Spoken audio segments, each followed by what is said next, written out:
வணக்கம். சற்று முன் கிடைக்கப்பெற்ற ஒரு மிக மிக முக்கியமான செய்தி ஒன்று வெளியாகியுள்ளது.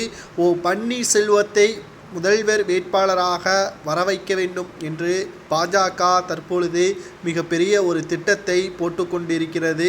அண்ணாமலை அவர்கள் லண்டன் மேற்படிப்பிற்காக சென்றிருக்கக்கூடிய நிலையில் பாஜக முழு பொறுப்பையும் தற்பொழுது ராஜா அவர்களிடம் ஒப்படைத்திருக்கிறது. இந்த ஒரு சூழலில் தற்பொழுது பாஜக மிக முக்கியமான ஒரு நகர்வை எடுத்து வைத்திருக்கிறது.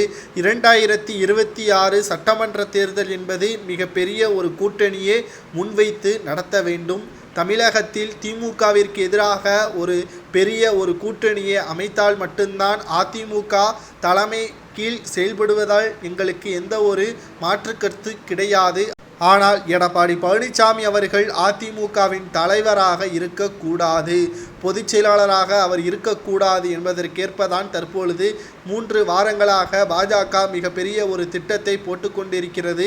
அதிமுகவின் ஆட்சியில் எடப்பாடி பழனிசாமியின் விசுவாசிகளாக இருக்கக்கூடிய முன்னாள் அமைச்சர்கள் செய்த ஊழல் வழக்குகள் அனைத்தையும் மீண்டும் விசாரணைக்காக அமலாக்கத்துறை அதிகாரிகள், லஞ்ச ஒழிப்புத்துறை அதிகாரிகள் விசாரணையை நடத்தி வருகிறார்கள். இதில் எடப்பாடி பழனிசாமி அவர்களுக்கு ஆதரவு தெரிவிக்காமல் இருக்க வேண்டும் என்பதற்காக அவர்கள் மீது பயத்தை ஏற்படுத்தும் விதமாக இந்த நடவடிக்கைகள் மேற்கொள்ளப்படுவதாகவும், எடப்பாடி பழனிசாமிக்கு ஆதரவுகள் அளிக்காமல் இருந்தால்தான் இந்த வழக்கு அடுத்த கட்டத்திற்கு கொண்டு செல்லாது, இல்லை என்றால் சிறையில் அடைக்கப்படுவார்கள் என்பதற்கேற்பதான் தற்பொழுது தகவல்களை நம்மால் பார்க்க முடிகிறது. பன்னீர்செல்வம் அவர்கள் மீண்டும் அதிமுகவிற்குள் வர வேண்டும், அவர் தலைமை ஏற்க வேண்டும். அவர்தான் பன்னீர்செல்வம் அவர்கள்தான் முதல்வர் வேட்பாளராக நாங்கள் கருதுகிறோம். துணை முதல்வராக பாஜகவில் இருந்து ஒருவர் நியமிக்கப்படுவார் என்ற அனைத்து யூகத்தையும் தற்பொழுது பாஜக போட்டிருக்கிறது.